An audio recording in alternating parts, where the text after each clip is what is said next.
कि जब एक धर्म के लोगों को लगने लगता है कि उनके धर्म के इंटरेस्ट, चाहे वो इंटरेस्ट सोशल हो, कल्चरल हो, इकोनॉमिक है, वो दूसरे धर्म के इंटरेस्ट, चाहे वो कल्चरल हो, सोशल हो, इकोनॉमिक है, उससे डिफरेंट होते हैं। 1857 का रिवोल्ट को दबा तो दिया गया ब्रिटिशर्स के द्वारा, लेकिन उनको ये डर हिंदू मुस्लिम यूनिटी का उनके मन में बैठ गया। सांप्रदायिकता कैसे बढ़ी भारत में, कैसी उसकी शुरुआत हुई, आज हम जानेंगे एक कहानी के थ्रू। Hello everyone, welcome to our MVS arts channel. आपका स्वागत है थोड़ी कहानी थोड़ा कॉन्सेप्ट में।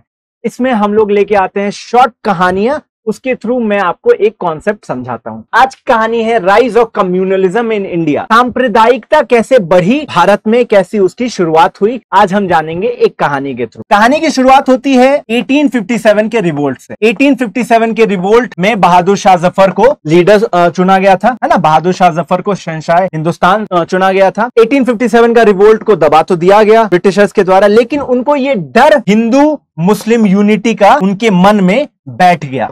क्यों? क्योंकि 1857 का जो वो रिवोल्ट था उसमें हिंदू मुस्लिम कंधे से कंधा लड़ा के ब्रिटिशर्स के खिलाफ लड़े थे। तो ब्रिटिशर्स ने क्या किया कि इन दोनों के बीच में फूट डालो राज करो की नीति के तहत हिंदुओं को और मुस्लिमों में भेद डालना शुरू किया। कैसे? एडमिनिस्ट्रेशन में हिंदूज को प्रमोट किया और मुस्लिम्स को सेग्रीगेट किया, जिसके कारण क्या हुआ, हिंदू और मुस्लिम्स के बीच में एक खाई बनने लगी जो पहले थी नहीं। आगे बढ़ने से पहले मैं आपको कम्युनलिज्म का बेसिक मतलब बताना चाहता हूं।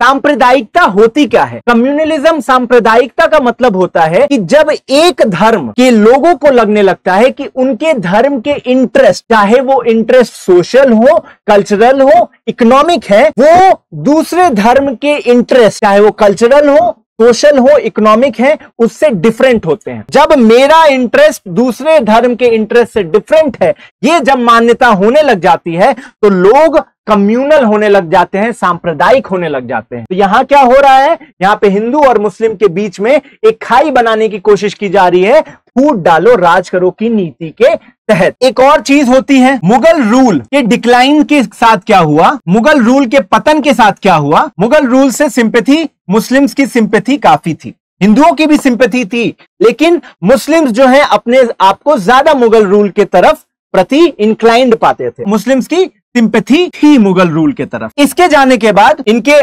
डिक्लाइन के बाद, वो डिसरिस्पेक्टेड फील कर रहे थे और अंडर कॉन्फिडेंट फील कर रहे थे। उनको लग रहा था कि उनका समय जो है अब नहीं रहा, मुगल रूल चला गया, जो कि गलत भी था, क्योंकि किसी एक पर्टिकुलर पॉलिटिकल सेटअप के लिए एक पर्टिकुलर कम्युनिटी का फील करना ये नेचुरल है, राइट। तो डिसरिस्पेक्टेड और अंडर कॉन्फिडेंट फील कर रहे हैं। अब मुगल रूल के जाने के बाद ब्रिटिश रूल आया। ब्रिटिश रूल ने पर्शियन हटा दिया, पर्शियन हटा करके क्या डाला, इंग्लिश एजुकेशन डाल दिया। अब इंग्लिश के ही इर्द गिर्द आपकी जॉब अपॉर्चुनिटी मूव करने लगी, लेकिन यहां पे जो मुस्लिम कम्युनिटी है उसने इंग्लिश एजुकेशन को बॉयकॉट किया। इंग्लिश एजुकेशन को क्या किया, बॉयकॉट किया। इंग्लिश एजुकेशन को बॉयकॉट किया, राइट। इंग्लिश एजुकेशन को बॉयकॉट किया। इससे क्या हुआ, इसी तरफ देखा जाए हिंदू कम्युनिटी क्या कर रही है, हिंदू कम्युनिटी ने इंग्लिश एजुकेशन एक्सेप्ट कर लिया और इंग्लिश एजुकेशन एक्सेप्ट कर लिया, जिसके तहत उनको वेस्टर्न लिटरेचर पढ़ा उन्होंने, उनको समझ में आया कि नेशन स्टेट क्या होता है ना, नेशन स्टेट क्या होता है, राइट्स क्या होते हैं, है ना, राइट। एक सिविलाइज्ड सोसाइटी जो भारत में हमेशा से थी, लेकिन प्री मॉडर्न टाइम में एक पतन की ओर समाज जा रहा था, उस पतन का जो कारण था वो पता किया लोगों ने, जिन्होंने इंग्लिश एजुकेशन प्राप्त की, राइट। तो ये सारे थॉट प्रोसेस जो है हिंदू कम्युनिटी में जो भी लोग थे इंग्लिश एजुकेशन सीख करने वाले, उनको रियलाइज हुआ।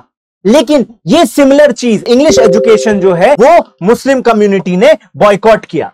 हिंदू कम्युनिटी ने जो ये इंग्लिश एजुकेशन अवेल किया, उसके कारण वो जॉब्स में भी आगे रहे और जॉब्स में आने के कारण जो हिंदू कम्युनिटी में एक मिडिल क्लास का ग्रोथ भी हुआ, जो कि मुस्लिम कम्युनिटी में नहीं हुआ और ना ही मुस्लिम कम्युनिटी में जॉब वो ले पा रहे थे। क्यों? क्योंकि सिंपल सी बात है, उन्होंने इंग्लिश एजुकेशन को बॉयकॉट किया था। तो जो दो धर्म के बीच में जो वो खाई थी, धार्मिक खाई थी, अब वो आर्थिक भी हो गई थी। क्यों? क्योंकि हिंदू कम्युनिटी में जॉब्स लेकर के एक मिडिल क्लास ग्रो किया, लेकिन मुस्लिम कम्युनिटी में वो जॉब नहीं ले पाए। क्यों? क्योंकि इंग्लिश एजुकेशन उन्होंने बॉयकॉट किया।